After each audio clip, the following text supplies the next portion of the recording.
سورۃ الانعام کی آیت نمبر 111۔ الحمدللہ وکفی وسلام علی عبادہ الذین اصطفی، خصوصا علی سید الرسل وخاتم الانبیاء وعلى آلہ وأصحابہ الأتقیاء، اما بعد فأعوذ باللہ من الشیطان الرجیم، بسم اللہ الرحمن الرحیم۔ وَلَوْ أَنَّنَا نَزَّلْنَا إِلَيْهِمُ الْمَلَائِكَةَ وَكَلَّمَهُمُ الْمَوْتَى وَحَشَرْنَا عَلَيْهِمْ كُلَّ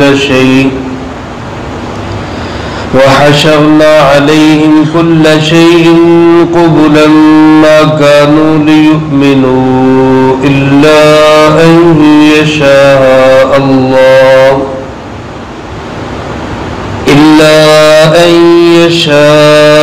اللَّهُ وَلَكِنَّ أَكْثَرَهُمْ يَجْهَلُونَ۔ وَكَذَلِكَ جَعَلْنَا لِكُلِّ نَبِيٍّ عَدُوًّا شَيَاطِينَ الْإِنسِ وَالْجِنِّ يُوحِي بَعْضُهُمْ إِلَى بَعْضٍ زُخْرُفَ الْقَوْلِ غُرُورًا، وَلَوْ شَاءَ رَبُّكَ مَا فَعَلُوهُ فَذَرْهُمْ وَمَا يَفْتَرُونَ۔ وَلِتَصْغَىٰ إِلَيْهِ أَفْئِدَةُ الَّذِينَ لَا يُؤْمِنُونَ بِالْآخِرَةِ وَلِيَرْضَوْهُ وَلِيَقْتَرِفُوا مَا هُمْ مُقْتَرِفُونَ۔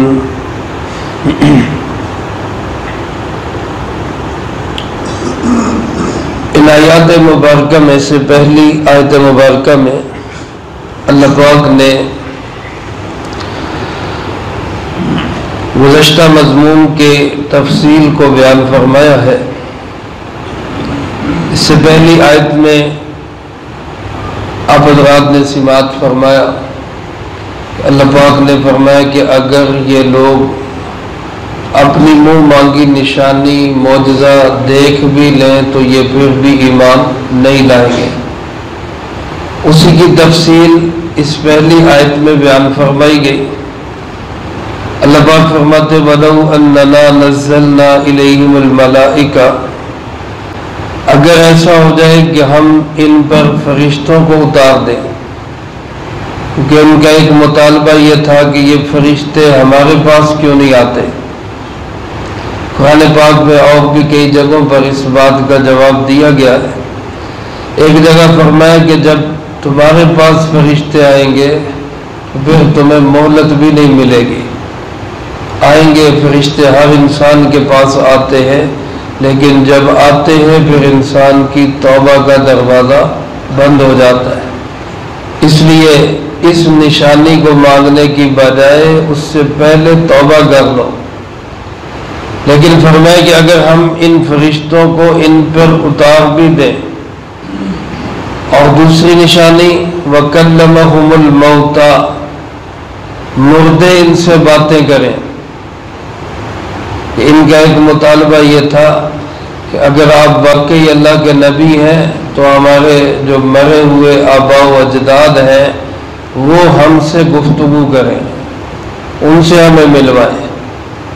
اللہ پاک فرماتے ہیں اگر ہم ایسا کر دیں کہ ان کے مرے ہوئے ان سے باتیں کریں، وَحَشَرْنَا عَلَيْهِمْ كُلَّ شَيْءٍ قُبُلًا، اور تیسری چیز کہ ہم ہر چیز ان کے روبرو لے آئیں، جو یہ مطالبے کرتے ہیں، جو نشانیاں مانگتے ہیں۔ کبھی کہتے ہیں اللہ ہمارے سامنے آ کے بات کرے، کبھی کہتے ہیں فرشتے آئیں، کبھی کہتے ہیں جی صفا پہاڑی سونے کی بن جائے۔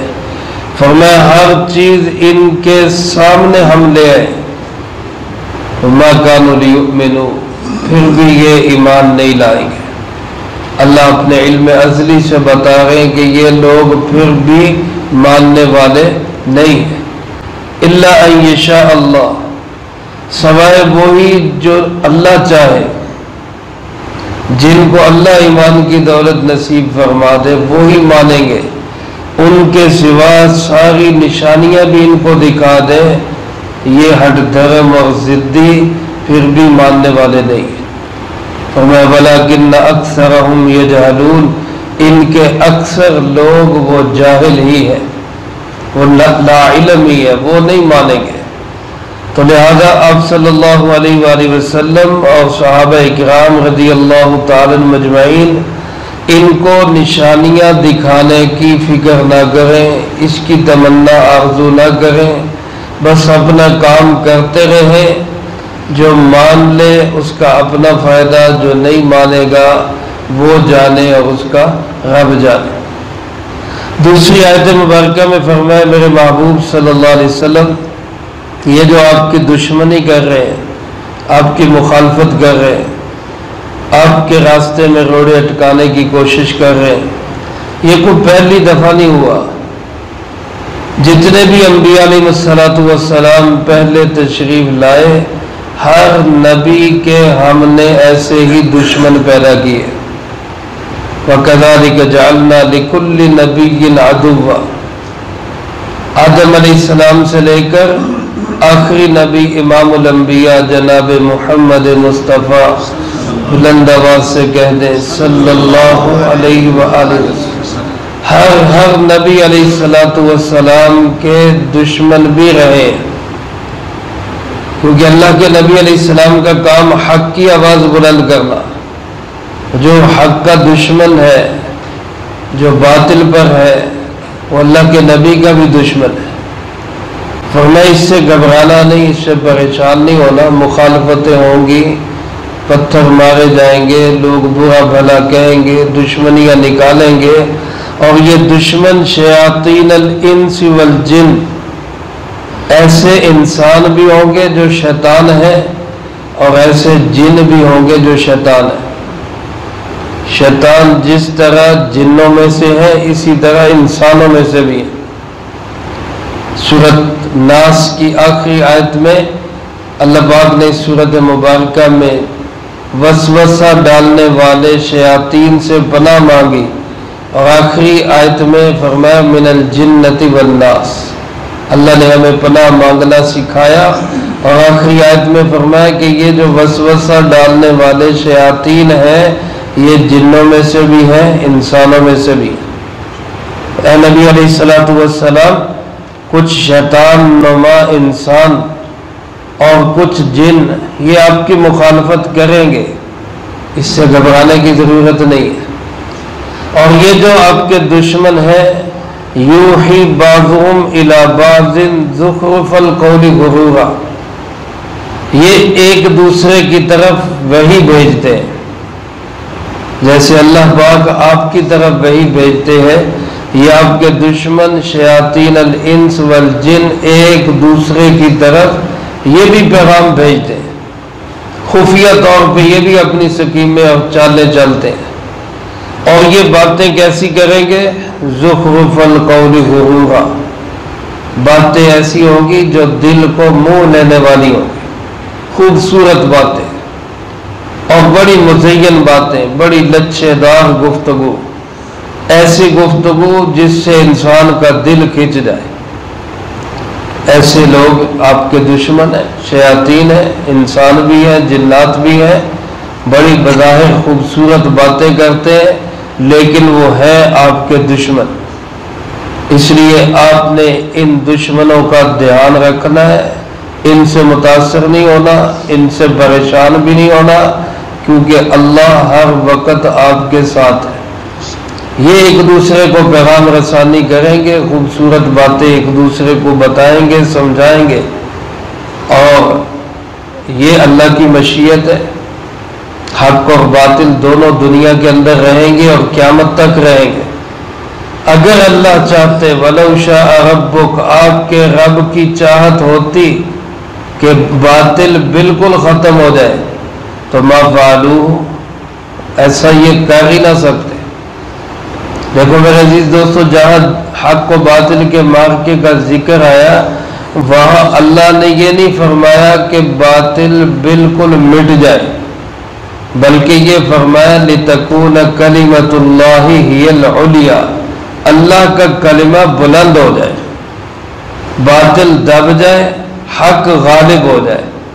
بس یہی ہونا ہے اس دنیا کے اندر، مغلوب ہو کر رہے گا باطل، غالب ہو کے رہے گا حق انشاءاللہ۔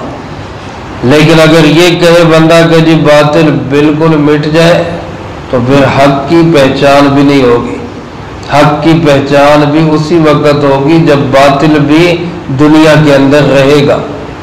تو یہ دنیا میں آج بھی باطل ہے، آج ایک لحاظ سے غالب ہے باطل، لیکن ہم مسلمان جد و جہد کریں، ہمارے حکمران صحیح طریقے سے اسلام کو لے کر چلیں، بے حسی چھوڑیں، بے غیرتی چھوڑیں، ہم خود اپنی ذات کے اعتبار سے اسلام کی طرف آئیں تو اللہ اپنے کلمے کو ضرور بلند کرے گا۔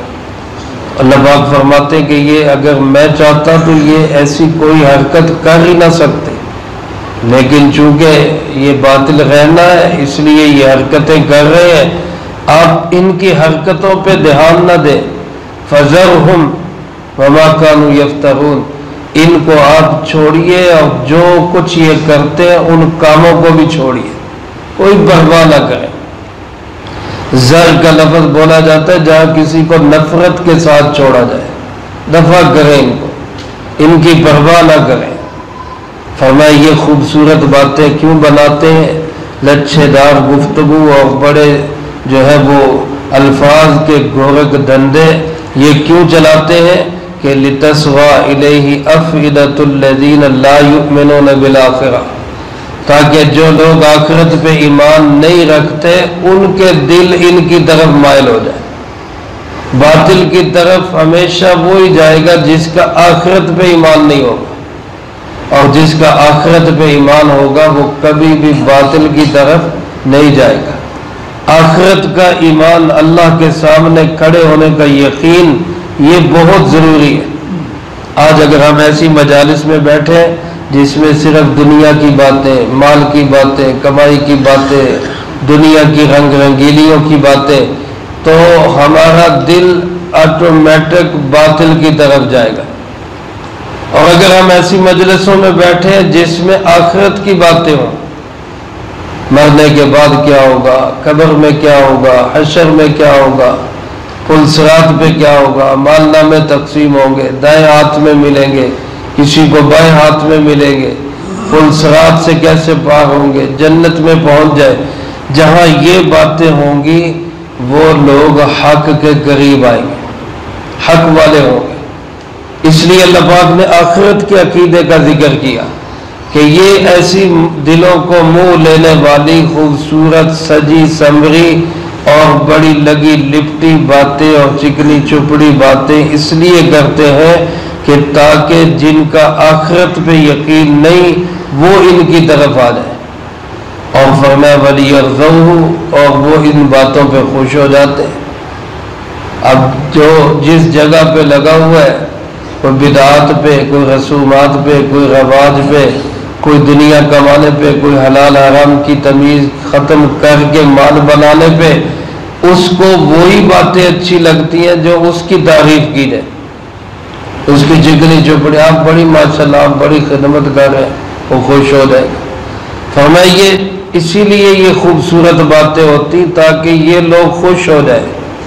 وَلِيَقْتَرِفُوا مَا هُمْ مُقْتَرِفُونَ، اور یہ جو خود گھڑ گھڑ کے دین بنا بنا کے نئی نئی چیزیں ایجاد کر کے اس میں جاری کر رہے ہیں، یہ کرتے رہیں تو ان کی دکانداری تو اسی پہ چلے گی، لیکن آپ ان کی پرواہ کیے بغیر حق کی بات بلند کرتے رہے، انجام کار یہ ہوگا کہ اللہ کا کلمہ ہی بلند ہوگا، انجام یہ ہوگا کہ دین حق ہی غالب ہو کے رہے گا۔ آخری فیصلہ اور نتیجہ یہ ہوگا کہ جناب محمد کریم صلی اللہ علیہ وسلم کے سب دشمن وہ ذلیل و رسوا ہوں گے، اور عزت ملے گی حضرت محمد صلی اللہ علیہ وسلم کو ملے گی، آپ کو ماننے والے، آپ کے پیچھے چلنے والوں کو ملے گی۔ اللہ مجھے آپ کو سب کو اپنی اور اپنے محبوب صلی اللہ علیہ وسلم کی اتباع کی توفیق نصیب فرمائے. جو کہا سنا اس کو زندگی میں لا کے دوسروں تک پہنچانے کی توفیق عطا فرمائے. اللہم لک الحمد کما ینبغی لجلال وجہک وعظیم سلطانک. اللہم لا احصی ثناء علیک انت کما اثنیت علی نفسک. اللہم لک الحمد کما انت اہل. صلی علی محمد کما انت اہل. وفعل بنا ما انت اہل فإنك أهل التقوى وأهل المغفرة. اللهم ربنا هب لنا من أزواجنا وذرياتنا قرة أعين واجعلنا للمتقين إماما. أذهب البأس رب الناس واشف أنت الشافي لا شفاء إلا شفاءك شفاء لا يغادر سقما. اے اللہ پاک تمام بیماروں کو شفاء کامل نصیب فرما. گھروں میں ہسپتالوں میں جو کوئی جہاں کے جس مرض میں مبتلا ہے ہر ایک کو تندرستی عطا فرما. ہمارے محترم قاری انیس الرحمن صاحب کی والدہ بیمار ہے, انہوں نے دعا کے لیے کہا ہے, دعا فرمائے اللہ ان کو صحت کاملہ نصیب فرما. اے اللہ ان کا سایہ بچوں کے سر پہ تا دیر عافیت صحت کے ساتھ قائم و دائم فرما. اے اللہ ان کو شفاء کاملہ نصیب فرما. اور جتنے بیمار ہیں جنہوں نے دعاؤں کے لیے کہا یا کہنا چاہتے ہیں یا ان کا ہم پہ حق ہے, اللہ ہر ایک کو تندرستی اور صحت عطا فرما. تمام بیماروں کو شفاء کلی نصیب فرما. ہمارے محترم حاجی عبدالرحمن صاحب کو صحت کاملہ نصیب فرما. اے اللہ جنہوں نے دعاؤں کے لیے کہا ان کو بھی شفا نصیب فرما. جو ہسپتالوں میں ہیں امید پہ ہے یا اللہ کہہ نہیں سکے ان کو بھی شفاء کامل نصیب فرما. اللہم ربنا تقبل منا انکا انت السمیع العلیم وتب علینا انکا انت التواب الرحیم.